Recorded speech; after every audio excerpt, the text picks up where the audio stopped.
And now, folks, I'm here with Greg Bover, Francis's husband, who made this instrument. And Greg, you're going to be part of the show next Tuesday. What are you going to talk about? Well, I think in the first half I'll speak a little bit about the history of the harpsichord in general. And then in the second half I'll speak briefly about how this particular instrument got built. And we don't want to give away too much, but there's a reason why you've named the show what you've named it. Maybe you can help us that aren't that good at math what it's all about. Sure. Well, we're calling this concert and demonstration 1,000 Sunday Mornings.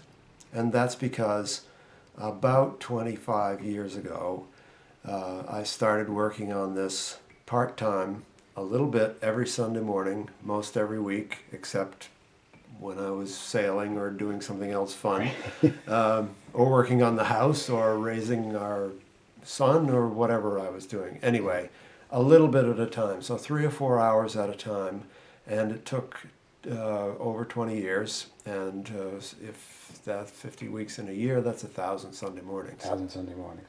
How long did it take, for example, just to build the keyboard? You were telling me this earlier. Right. Well, the keyboards were all handmade. This is an ebony keyboard with pear wood sharps that are stained black, and then that's cowbone on the caps. And it was the best part of a year just to make the two keyboards. Wow.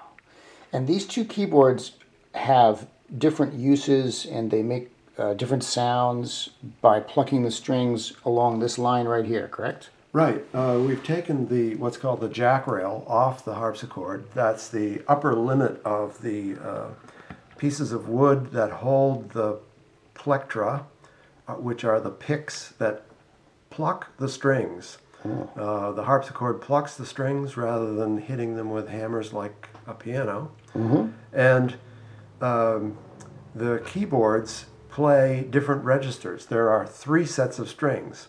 2 sets of strings at 8-foot pitch and 1 set of strings at 4-foot pitch. And if I turn off the 4-foot, which I just did, and play just the lower manual, it's just plucking that back string. Yeah. And if I play on the upper manual,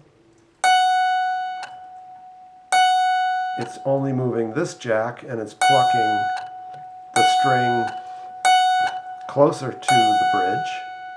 And then if I turn on the 4-foot as well and play on the lower manual, I get the back 8 and the 4. And the 4 plays first, and you can hear it's an octave higher than the 8-foot. And if I go real slow, they'll be separated. And then the keyboards can be coupled together so that all 3 play at once. And that is what we had for the Rockin' piece written in 2005, right? That's all 3 right. playing at once. All 3 were playing at once, and you get that wonderful, rich, full sound. Yeah. So the strings are plucked by these little plectra, and then there's a tiny spring and pivot motion that allows the jack to fall back down, and so it doesn't pluck the string on the way back down.